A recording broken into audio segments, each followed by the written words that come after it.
Саламатсыздар ма, менің құрметті оқырмандарым? Мен бүгін сіздерге өткендегі ойған оюымның сыртқы жағын жапсырып, соны көрсетпекшімін. Біраз күннен бері видео сала алмай қалдым. Себебі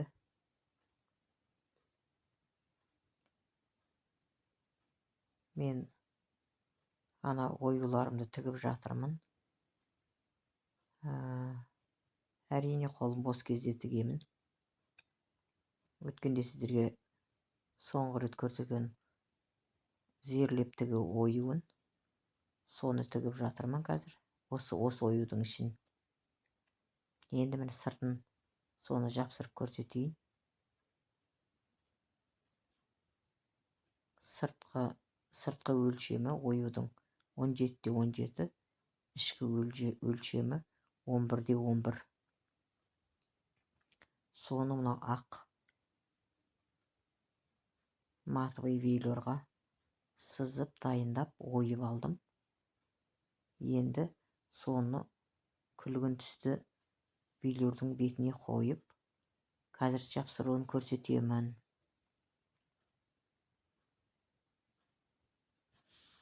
Сырты 17-17. Марлының орнына мынандай жұқа мата пайдаланамын. Және үтіктеріңіздің бу жіберетін қосасыздар. Алдымен бумен ысытып аламыз. Сосын үстінен басып үтікті ары бері жылжытпаймыз. Алдымен осы басып клейін жапсырып аламыз.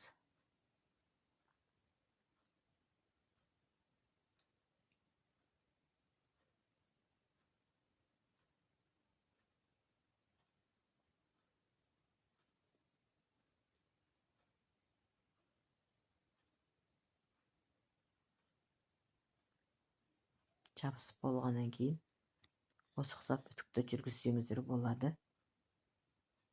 Бірақ бу шығаратын үтік болу керек. Құрғақ үтікке бұл жабыспайды.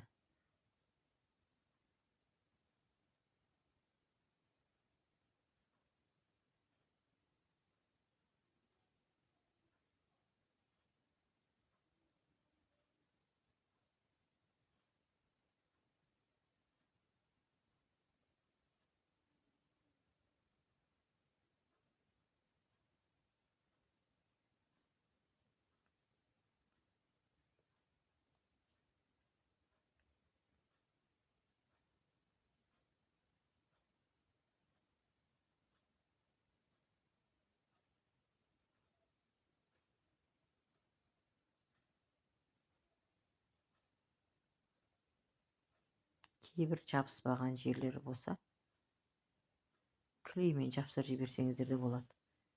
Оқушылардың клеймен. Себебі бұның астында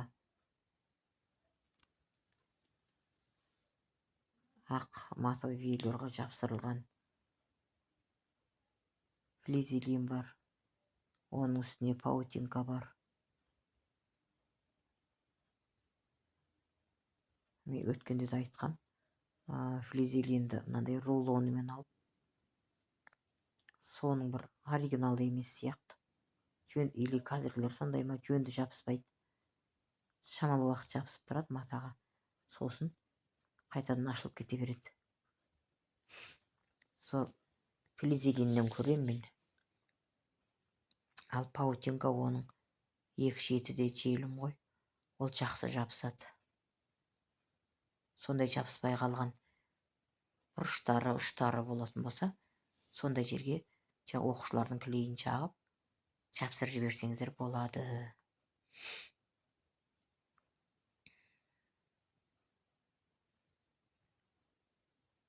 Қайта үтіктеп аламыз.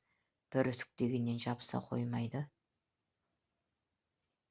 осы ұқсап көріп алыңыздар. Кейбір мынандаймен қошқар мүйіздің кейбір жерлері осы ұқсап жабыспай қалады. Ол астындағы флизелиннен. Кейбіреулер жақсы жабысады. Жабыспаған жерлеріне қайталап қойып буды жіберіп алыңыздар. Буды жіберіп, сосын барып бассаңыздар.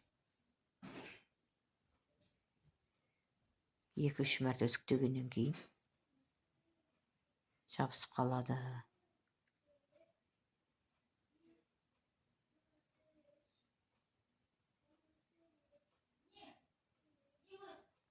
Негізі менің бұл көрпешеме оюдың ішкі бөлігі ғана салынады. Бірақ енді сыртқы бөліктері үсіп қалып кете береді. Ол матадан обал деймін да, енді көрем. Мүмкін осындай сыртқы бөлігінен де бір көрпешеге салатын шығармын. Мынандай сыртқы бөлігінен пайда болған оюдың барлығы қалып кете береді.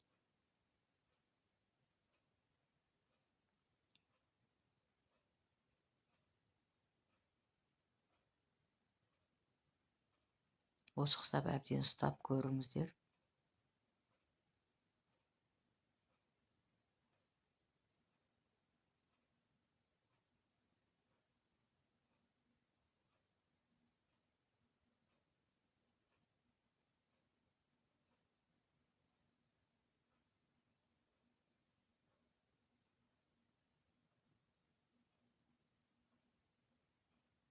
Тағы жабыспаған жері бар екен.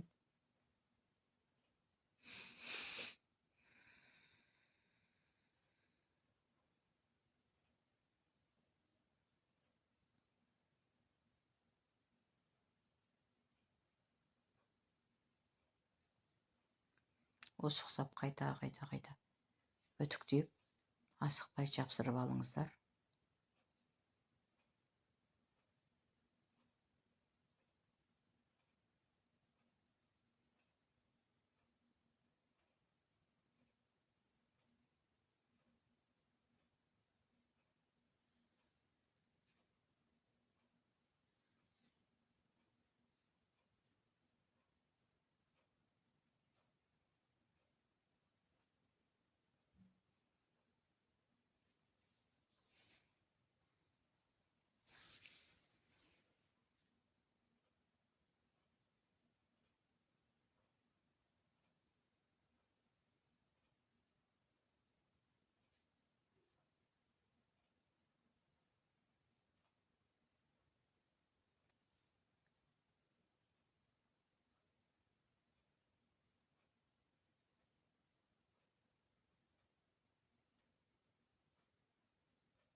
Міне үтіктеп болдым.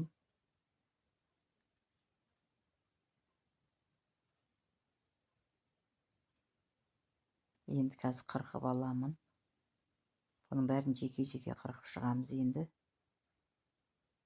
Сосын тігуге дайындаймыз. Астындағы күлгін матаны артығын кесіп алып тастаймын.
тіркеліп лайк басып өз ойларыңызды жаза отырыңыздар.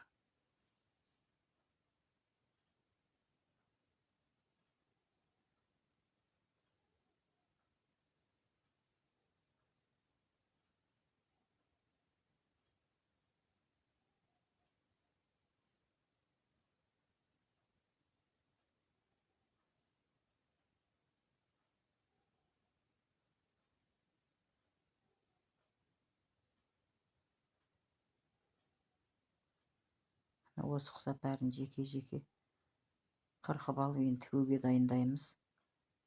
Бұның да зерлеп тігетін боламын. Оны ертең видеоға салсам көрсетемін.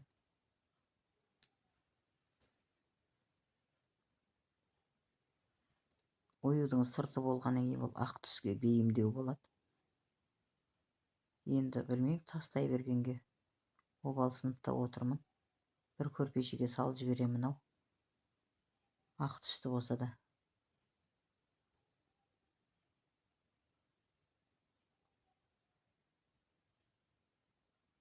Өткендегі тіккен көрпешемнің осындай сырт қоюының барлығын төртеуден жастыққа екі бетіне, бір бетіне төртеу, екінші бетіне төртеу, 8-ден жіберіп отырдым. Сөйтіп ада қылдым ғой. Тастауға обал сынасың.